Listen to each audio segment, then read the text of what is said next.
Angin keras membuat dataran es ini tidak dapat dikenali. Kalau kamu tinggal di Australia sekitar 100 juta tahun lalu, pakaian sehari-harimu pastilah jaket dan sweater.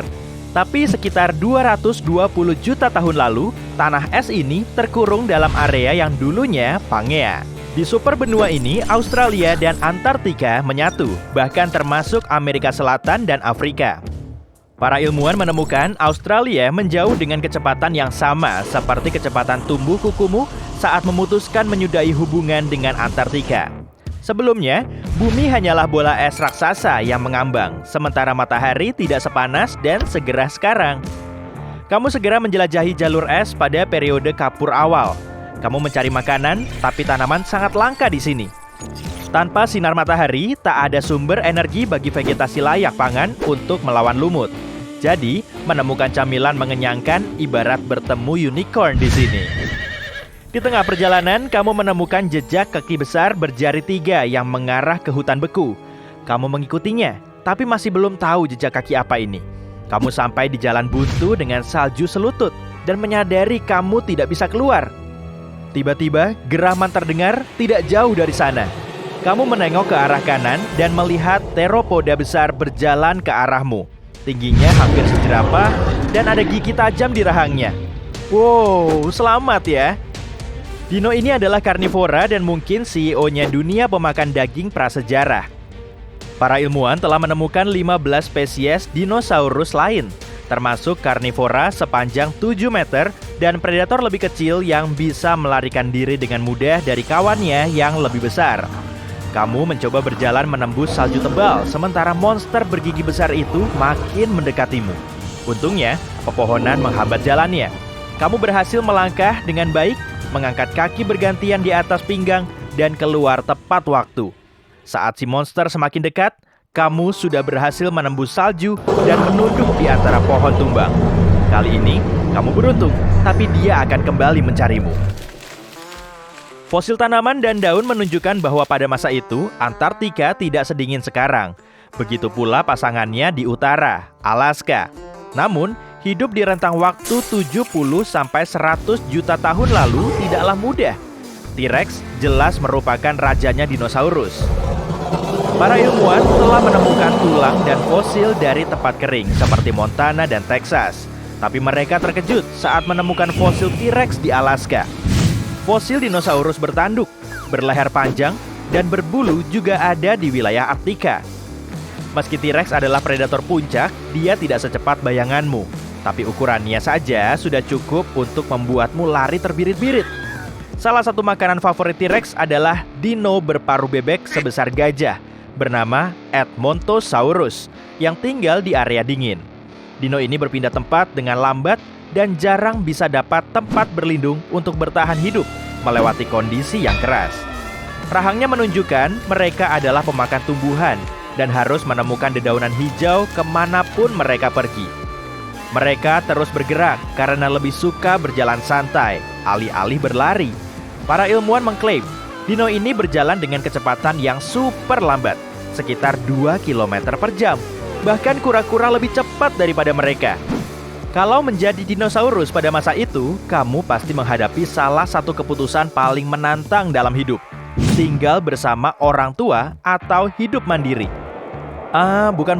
Pilihan sebenarnya adalah bertahan melawan musim dingin atau bermigrasi. Dino yang menetap di dataran beku bersarang dan menetap setahun penuh. Beberapa ilmuwan memperdebatkan apakah dinosaurus kutub ini berdarah panas atau dingin. Mamalia dan burung punya mekanisme internal untuk menghangatkan diri lewat penggunaan otot dan metabolisme. Itu sebabnya tubuh kita menggigil saat kedinginan. Reptil perlu berjemur di bawah matahari atau rebahan di samping sumber panas untuk menyerap hawanya dan mengisi energi untuk menjalani hari. Sama seperti kamu mengisi daya ponsel, tapi zaman dulu belum ada ponsel. Kamu terus berjalan demi mencari makanan. Perutmu merengek dan kamu merasa makin lemah. Angin menerbangkan salju ke wajahmu. Untungnya, kamu pakai mantel dan penutup kaki tebal. Kamu makin lelah dan harus mencari tempat istirahat. Tapi di belantara ini, menetap di satu tempat ibarat menawarkan diri sebagai prasmanan terbuka bagi predator manapun. Kamu terus berjalan dan sampai ke gua kecil untuk berlindung dari badai salju mendatang. Kamu menyalakan api unggun kecil agar tetap hangat, tapi saat berbalik, kamu melihat gua ini memanjang jauh ke dalam. Kamu langsung membuat obor dan berjalan masuk. Para ilmuwan mengatakan beberapa dinosaurus mungkin menggali liang untuk bertahan dari badai. Mereka menemukan sejumlah struktur di selatan Australia yang mirip habitat makhluk penggali, sekitar 100 juta tahun lalu.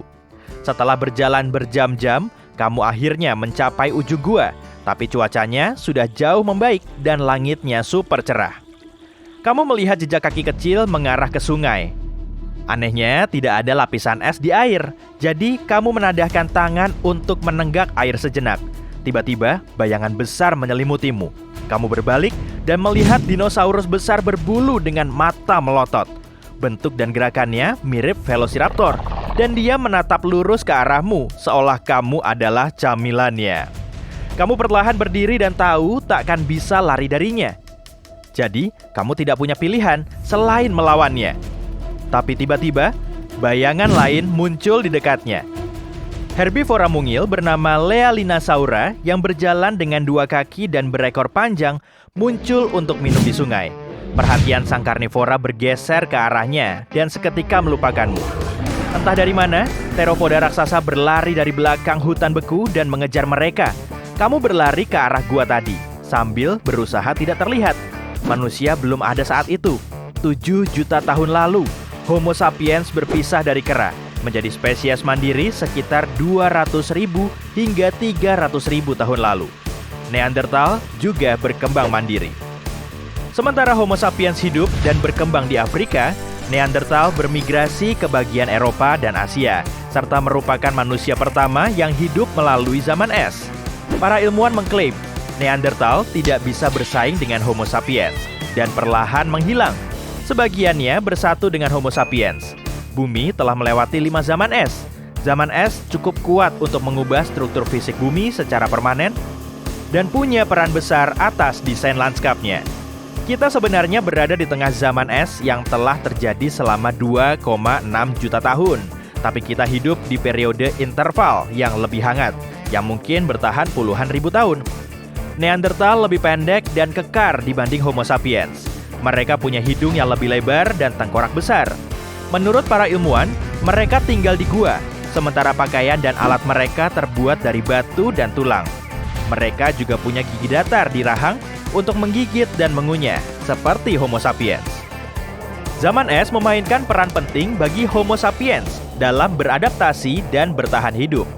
Di gua, Homo sapiens menggambar ilustrasi berburu dan mengumpulkan makanan, serta menjadi yang pertama memanfaatkan kekuatan api sebagai sumber panas, perlindungan, cahaya, dan untuk memasak.